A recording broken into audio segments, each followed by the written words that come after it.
'Twas the night before Christmas, when all through the house not a creature was stirring, not even a mouse.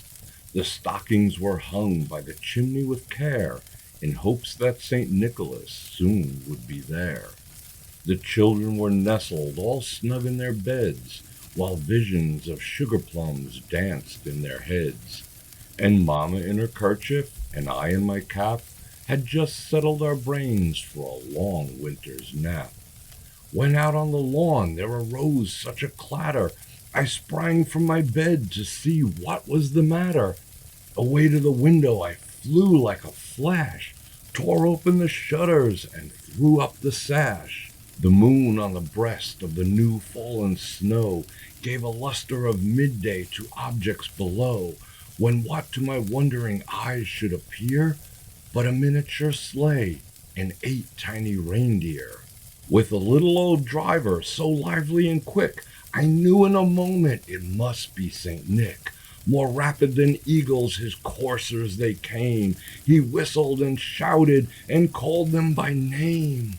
Now Dasher, now Dancer, now Prancer and Vixen, on Comet, on Cupid, on Donder and Blitzen, to the top of the porch, to the top of the wall, now dash away, dash away, dash away all.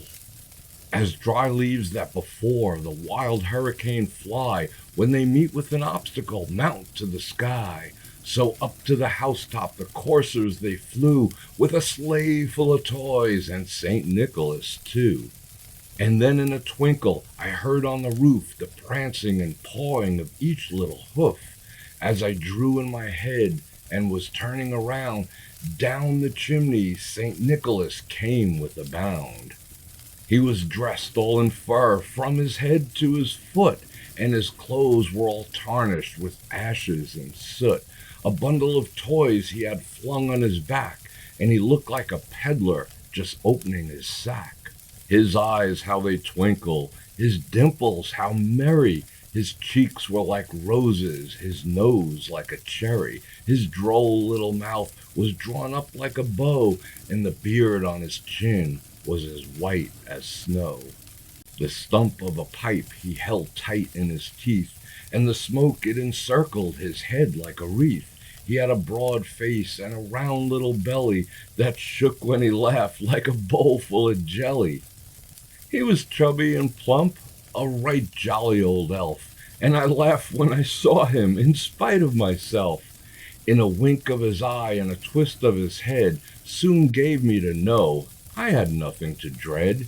He spoke not a word. He went straight to his work and filled all the stockings, then turned with a jerk, and laying his finger on the side of his nose, and giving a nod, up the chimney he rose. He sprang to his sleigh, to his team gave a whistle, and away they all flew like the down of a thistle. But I heard him exclaim, ere he drove out of sight, "Merry Christmas to all!" And to all a good night. From my home to yours, this is Bror Fredrik wishing you and your family the merriest of Christmases, the happiest of holidays, and the most wonderful New Year.